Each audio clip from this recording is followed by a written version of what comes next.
tudo bem com vocês? Espero que sim.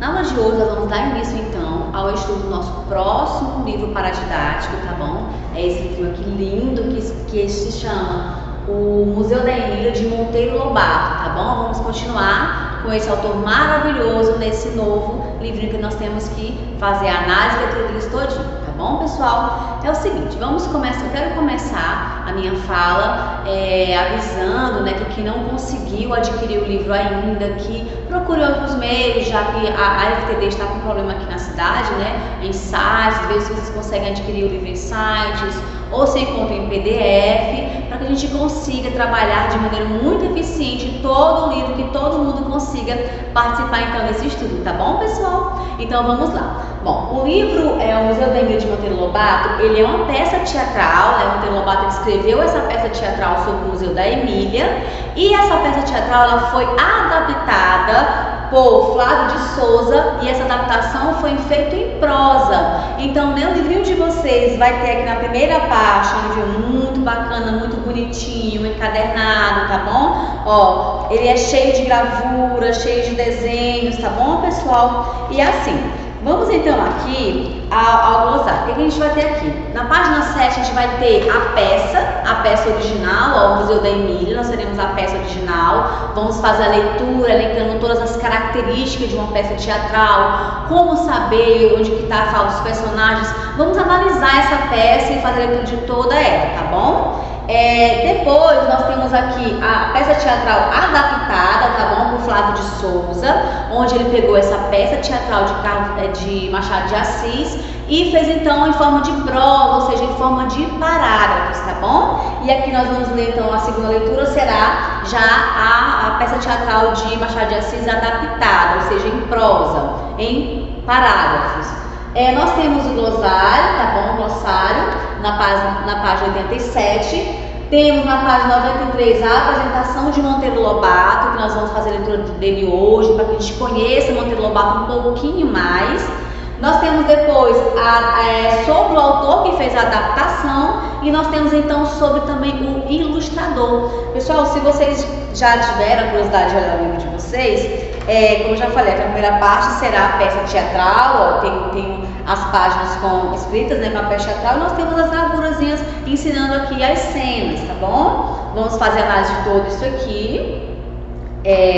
Depois nós vamos ter aqui a peça já adaptada em prosa, em parágrafos na história. E no finalzinho do livro de vocês têm acesso também às ilustrações, às gravuras. Olha aqui que legal! Sobre o ilustrador, como eu havia falado para vocês, tá? Conhecer um pouco dessa pessoa que fez as ilustrações. E nós temos aqui as gravuras. Olha que legal! Gravuras que você vai poder recortar e montar de alguns personagens. Olha que bacana, gente!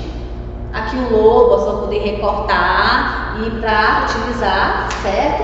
E aqui nós temos também a vaquinha, ok? Então vocês têm esse outro acesso ao livro de vocês, que é uma parte bem legal, onde a gente vai ler as duas histórias, tanto em teatro quanto em prosa, e vocês terão acesso também a essas gravuras que vocês podem fazer em forma de brinquedo para vocês, tá bom? A nossa ficha literária está aqui, ó, linda, tá bom? Muito importante que você já dê uma olhadinha nela, para que você já acelere as respostas. Primeira questão, a peça começa com Dona Bente, Anastácia. Você já vai ler a sua ficha literária, e quando você for fazer o estudo da leitura do livro, você já vai então sabendo das respostas, encaixando as respostas direitinho. A nossa ficha literária, ela contém, pessoal, 9 questões, tá bom? 9 questões, então observe aqui a nossa fichinha literária. Vamos então conhecer um pouquinho mais de Monteiro Lobato? Peguem o livro de vocês, abram na página 93, tá? 93, vamos fazer a leitura importantíssima dessa parte, né? Que é conhecer um pouco mais de Monteiro Lobato. Aqui, ó, apresentando Monteiro Lobato por Fernando Paixão. Bom, depois de ter lido este livro, que tal saber algo mais sobre o autor? Aqui no caso, ele indica que você tem que já ter lido o livro para conhecer mais sobre o autor. Vamos fazer o inverso? Vamos então nos apresentar ao autor, conhecer um pouco mais dele, conhecer as suas características, as suas impressões, e assim nós vamos mais direcionados, né, a nossa leitura. Eu acho bem mais interessante. Vamos lá? É sempre bom conhecer quem escreveu a história, pois dessa maneira podemos entender melhor o que nela acontece. E neste caso, trata-se de um escritor especial, tão especial que encanta os leitores desde o século passado, com suas invenções literárias, coisa rara de acontecer. Era um homem cheio de ideias, mas nem sempre teve sorte. Sua vida parece mesmo uma aventura e vai contada a seguir. Vamos então saber sobre a história da vida de Monteiro Lobato. Monteiro Lobato nasceu há muito tempo, no dia 18 de abril de 1882, muito tempo, né, gente? Veio ao mundo em Taubaté, município importante na produção de café no interior do estado de São Paulo. Nos primeiros anos de vida, ganhou na família o apelido de Juca, vivia entre a casa da cidade e a fazenda do avô. A família tinha uma ótima biblioteca e o menino gostava de ficar lá, vendo as ilustrações das revistas. Pouco tempo depois, aprendeu a ler e descobriu o fascinante mundo dos livros, do qual nunca mais se afastou. Foi uma descoberta e tanto. Usando só as palavras, podemos inventar situações e personagens que não existem de verdade. E ele tomou gosto pela coisa. Não demorou muito para começar a escrever suas próprias histórias. Redigiu os primeiros contos antes dos 10 anos de idade. Olha que informação importante, pessoal. A inteligente Monteiro Lobato, antes dos 10 anos, já começou a redigir os seus primeiros contos. Quando ainda frequentava os primeiros anos na escola, gostava muito de escrever. Mesmo assim, demorou algum tempo para se tornar escritor. Vamos entender por quê? Será por que ele demorou tanto para se tornar escritor, já que ele começou a escrever com tanta pouca idade, com menos de 10 anos? Vamos entender o porquê. Pressionado pelo avô, foi estudar Direito em São Paulo, cidade que abriu seus horizontes. Na faculdade, conheceu pessoas que ficaram amigas para a vida toda, como o mineiro Godofredo Rangel. Lobato trocou cartas com ele por 40 anos. Naquela época não existia celular na internet.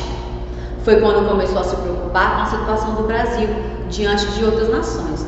Ele não se conformava com o atraso industrial e cultural de nosso país, apesar das riquezas naturais. Criticava, entre outras coisas, as queimadas sem controle que estragam a terra e escreveu duramente contra isso. Com a morte do avô, herdou a fazenda e passou a viver como fazendeiro. Naquele tempo já estava casado com Dona Purezinha, sua companheira de sempre. Mas logo desistiu da vida no campo e vendeu a propriedade. Voltou para São Paulo e passou a colaborar em jornais e revistas. Queria se dedicar à literatura e só aos 36 anos de idade viu pela primeira vez o seu nome estampado como autor do livro de ficção publicado como O Urupês, em 1918. Então, pessoal, aqui nós vimos informações muito importantes sobre Monteiro Lobato. Ele começou a escrever muito cedo, logo nos primeiros anos de escola, com menos de 10 anos de idade, mas por pressão da família não conseguiu, então, realizar o seu sonho de ser escritor antes dos 36 anos. Somente aos 36 anos que Monteiro Lobato conseguiu ver o seu nome estampado como autor de um livro. Nessa coletânea de contos, boa parte das histórias se passa na imaginária cidade de Itaoca, inspirada na região do Vale do Rio Paraíba. O sucesso foi imediato e esgotou a primeira edição de 1000 exemplares em apenas um mês. Lobato ficou tão animado que decidiu tornar-se editor. Aproveitou parte do dinheiro obtido com a venda da fazenda e criou Monteiro Lobato e Companhia, uma editora que mudou o jeito de fazer livros no Brasil. Investiu em capas coloridas e ilustrações para chamar a atenção do leitor. Olha que lindo, pessoal, a capa dos livros de Monteiro Lobato, assim como esse e como o outro que nós estudamos. Sempre é lindo, sempre é colorido, com muitas figuras. Isso é uma característica de Monteiro Lobato. Isso foi no início da década de 1920, quando o Brasil tinha cerca de 30 livrarias, muito pouco para o tamanho do país. Para fugir à limitação, Lobato decidiu vender livros em farmácias, armazéns e papelarias, onde fosse possível. Brincava dizendo que só não vendia, então não incluía nos açougues, que era para não ver os seus livros manchados de sangue. Começou a escrever para crianças nesse período. Queria ser lido nas escolas e criou uma história que era curiosa já no título, que era a menina do narizinho arrebitado.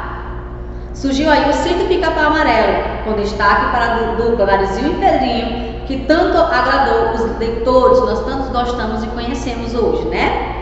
Lobato gostou muito da experiência e durante essa década publicou outras histórias do sítio. Mas esse também foi um período difícil para ele, pois teve problemas financeiros e precisou então fechar a editora. Em seguida, arrumou trabalho em Nova York e perdeu mais dinheiro com a crise mundial de 1929.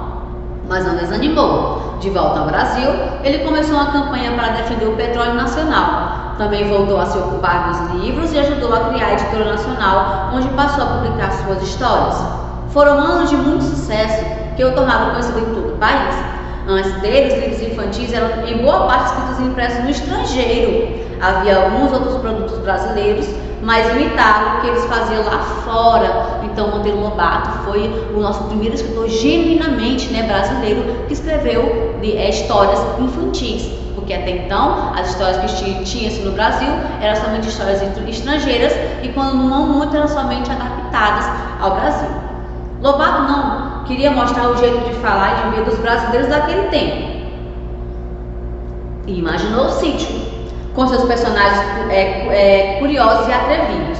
Criou um lugar mágico ali no Brasil de antigamente, por isso estudiosos dizem que ele inventou a literatura brasileira para as crianças. Olha a importância de Monteiro Lobato para a nossa literatura infantil.